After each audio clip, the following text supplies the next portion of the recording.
गर्मियाँ शुरू होने से लेकर के सर्दियाँ आने तक इक्ज़ोरा प्लांट ढेर सारी फ्लावरिंग करता रहता है। कभी कभी ऐसा होता है कि इसकी कलियाँ बिना खिले ही गिर जाती हैं, खिलती नहीं हैं, और या फिर हो सकता है इसमें फूल भी ना आए, पत्ते भी ज़बरदस्ती पीले हुए जा रहे हैं।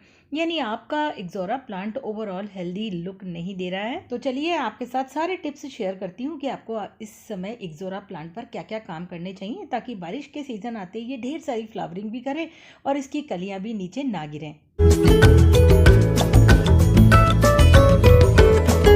फ्रेंड्स, अगर आप चाहते हैं कि मैं इसी तरह की अच्छी अच्छी टिप्स आपके साथ शेयर करती रहूं, तो मेरे चैनल को सब्सक्राइब करके नोटिफिकेशन बेल प्रेस कर लीजिए, ऑल पर क्लिक कीजिए, ताकि सभी वीडियोस के नोटिफिकेशन आप तक पहुंचते रहेंगे। तो फ्रेंड्स, मेरे साथ तो इक्ज़ोरा प्लांट में ऐसी कोई प्रॉब्लम नहीं हो रही है। ये देखिए, फूल आराम से खिल रहे हैं और कलियां भी खूब सारी बन रही हैं। ये जो इक्ज़ोरा प्लांट है ये थोड़ा ड्वार्फ वैरायटी का है, यानी छोटी इसकी हाइट होती है। वैसे इक्ज़ोरा प्लांट काफ़ी लंबा भी हो जाता है। तो देखिए, आप देख सकते हैं कि कलियां बहुत अच्छे से बन रही हैं और दो चार फूल अभी खिल भी गए हैं, अभी पूरी तरह से खिले नहीं हैं। लेकिन मेरे पास कई सारे कमेंट्स ऐसे आए हैं कि ज़्यादातर लोगों को परेशानी हो रही है कि इक्ज़ोरा प्लांट के जो पत्ते पीले होकर के नीचे गिर रहे हैं, जल भी रहे हैं। हालांकि अभी गर्मी बहुत ज़्यादा तेज़ है। हमारे यहाँ टेम्परेचर अभी राजस्थान में 48 डिग्री सेंटीग्रेड है। इस कंडीशन पे तो पत्ते जलना शुरू हो ही जाते हैं। तो अगर आपके यहाँ भी इतना ही टेम्परेचर है तो थोड़ा सा सेमी शेड एरिया में इसको रख दीजिए, यानी कि छाया में नहीं, बल्कि ऐसी जगह जहाँ इसको सुबह सुबह की लगभग 4 घंटे की धूप मिल जाए। दिन की जो 12 बजे से 5 बजे की धूप होती है उससे इसको बचाना है, तो पत्ते नहीं जलेंगे। पत्ते जलने का दूसरा कारण ओवर फर्टिलाइजिंग है। गर्मी का मौसम है, ऐसे में अगर आपने कुछ तेज खाद दे दी है तो भी पत्ते जलते हैं। और अब बात करेंगे पत्ते पीले होकर के नीचे गिरना। उसका कारण है कि आप ज़रूरत से ज़्यादा पानी दे रहे हैं या फंगल इन्फेक्शन हो सकता है आपके पौधे में। पानी तो देना है, लेकिन ध्यान से देना है कि मिट्टी ज़्यादा ही कीचड़ जैसी ना कर दें, क्योंकि अभी गर्मी का सीज़न है तो 2 टाइम पानी तो लगेगा, लेकिन इतना ज़्यादा नहीं कि हमेशा मिट्टी बिल्कुल गीली ही बनी रहे। हम पानी देते जा रहे हैं, मिट्टी गीली ऑलरेडी पहले से ही है। तो फंगस का अटैक दूर करने के लिए आप इसमें आधा चम्मच साफ फंजीसाइड या फिर ट्राइकोडर्मा पाउडर डाल सकते हैं। अगर आपके पास ये नहीं है तो आधा चम्मच हल्दी पाउडर डाल दीजिए। इस पौधे की मिट्टी बनाते समय भी आप इसमें 1 चम्मच नीम खली का पाउडर या साफ फंजीसाइड डाल करके पॉटिंग मिक्स तैयार कर सकते हैं। इससे ये समस्या ही खत्म हो जाएगी। फूलों वाले पौधों में अक्सर ऐसी प्रॉब्लम आती रहती है, क्योंकि ये सीजनल प्लांट्स होते हैं, तो इनमें फंगस और पेस्ट वगैरह का अटैक होता रहता है। इसकी जो छोटे छोटे फूल है ना, ये इकट्ठे होकर बिल्कुल ऐसा फुटबॉल की तरह एक राउंड शेप ले लेते हैं और ऐसा लगता है बहुत बड़ा सा फूल है। लेकिन वो शेप जब ही आएगा जब ये कलियां इस पर टिकी रहेंगी। धीरे धीरे करके कई बार ऐसा होता है कि कलियां नीचे गिरती रहती हैं, खुलती भी नहीं है, फूल में कन्वर्ट भी नहीं होती हैं और कलियां बनती भी नहीं है। कई बार उसकी वजह होती है फ्रेंड्स, इस पौधे को ताकत ना मिलना। जैसे हम लोगों की बॉडी के लिए भी कैल्शियम, प्रोटीन, सब विटामिन ज़रूरी होते हैं, उसी तरह से ही प्लांट्स में भी न्यूट्रिएंट्स की कमी हो जाती है, क्योंकि हम इसे गमले में लगाते हैं, पानी डालते हैं, न्यूट्रिएंट्स नीचे से ड्रेन होकर के चले जाते हैं। और वैसे भी फूलों वाले पौधों को हर महीने न्यूट्रिशन की ज़रूरत पड़ती है। तो इन कलियों को पौधों पर टिकाए रखने के लिए, फूलों को खिलाने के लिए इनको एक्स्ट्रा एनर्जी की ज़रूरत पड़ती है। यानी प्लांट्स में आपके फॉस्फोरस की कमी है, कैल्शियम की कमी है, तो इसकी वजह से ये प्लांट बहुत वीक हो जाते हैं और अपनी कलियों को खिलाने से पहले ही नीचे गिर जाते हैं। उनमें वो ताकत ही नहीं रहती है कि वो कलियों को खिला पाएँ। हमारी बॉडी में भी देखिए ऐसा होता है ना कि कैल्शियम की कमी होती है तो हड्डियाँ वगैरह सब कमज़ोर हो जाती हैं। बिल्कुल उसी तरह ही प्लांट्स में होता है। इन कलियों को भी खिलने के लिए ताकत की ज़रूरत पड़ती है। तो अब वो ताकत कहाँ से लेके आएंगे? उसके लिए आप कर सकते हैं बहुत ही साधारण सा उपाय। छोटा सा एक चॉक का डब्बा मार्केट से ले आइए। ये इसमें कैल्शियम होता है, कैल्शियम से बनी हुई होती है, चूने से बनी हुई होती है। किसी भी स्टेशनरी की शॉप पे आपको मिल जाएगा ये। तो एक इस तरह से चॉक लेकर के आप चाहें तो सीधा का सीधा ऐसे ही मिट्टी में इसको डाल दीजिए।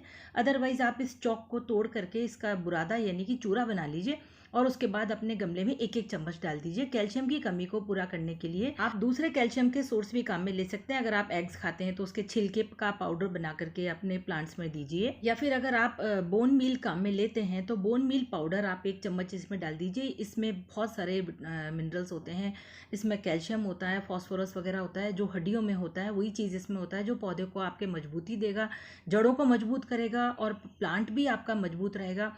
जब जड़ें मजबूत रहेंगी, ऊपर तक न्यूट्रिशन पहुंचाएंगी, तो कलियां अपने आप नहीं गिरेंगी। बोन मील पाउडर अपना बहुत ही धीरे धीरे असर दिखाता है, पौधों को नुकसान भी नहीं करता, इसमें वो सब कुछ होता है, वो आप इसे दे सकते हैं। मैंने आपको 3 सोर्स बताएं कैल्शियम के, आप कोई सा भी दे सकते हैं। वैसे तो आप इसमें एक्सपायर कैल्शियम की दवाइयाँ भी दे सकते हैं। जैसे जो हम हमारे घर में एक्सपायर हो जाती है मेडिसिन, वो आप प्लांट में डाल दीजिए तो पौधों को कैल्शियम मिल जाएगा। ये जो मैं बता रही हूँ इनमें से आप कोई भी 1 या 2 उपाय कर सकते हैं, सब चीज़ एक साथ डालने की ज़रूरत नहीं। अब आती है तीसरी चीज़ की बारी। अगर आपके पास ये सब नहीं है तो आप ये सीवीड फर्टिलाइज़र के छोटे छोटे ग्रैन्यूल्स आते हैं, इसमें वो सारे न्यूट्रिएंट्स होते हैं जो हमारे प्लांट्स को चाहिए। तो अगर आपको वो सब नहीं देना है तो आधा चम्मच सीवीड फर्टिलाइज़र दे दीजिए। इसमें कैल्शियम भी होता है, फॉस्फोरस भी होता है, प्रोटीन्स वगैरह सब मिलता है जो प्लांट को चाहिए। ये ऑक्सीजन भी पहुंचाएगा नीचे जड़ों तक, और जड़ों से ये ऑक्सीजन जो है ऊपर प्लांट्स में जाएगी, लीव्स में जाएगी। ज़्यादा ऑक्सीजन मिलेगी तो पत्तियां हरी रहेंगी, क्लोरोफिल बनेगा उसमें। इसमें पोटेशियम, मैग्नीशियम, आयरन, बोरोन सभी वो न्यूट्रिएंट्स होते हैं, नाइट्रोजन भी होता है। तो यानी एक चीज़ आप दे देंगे सब कुछ मिल जाएगा। ये तो मैंने बात की कि अगर कलियां बन रही हैं, नीचे गिर रही हैं या कम बन रही हैं, पत्ते पीले हो रहे हैं। लेकिन अगर कलियां बन ही नहीं रही हैं, बहुत टाइम से आपका प्लांट ऐसे ही है, बस केवल पत्ते ही पत्ते दिख रहे हैं, आपको फूल ही नहीं बन रहे हैं। वैसे मैंने इसके ऊपर एक अलग से वीडियो भी अपलोड किया है, आप चाहें तो डिटेल में वो भी देख सकते हैं। तो इसके भी वो सभी कारण होते हैं कि एक तो प्लांट में फंगस लग चुकी है, इसके अलावा जो है उसमें न्यूट्रिशन की कमी है, आपने बहुत टाइम से पौधों को खाद नहीं दी है।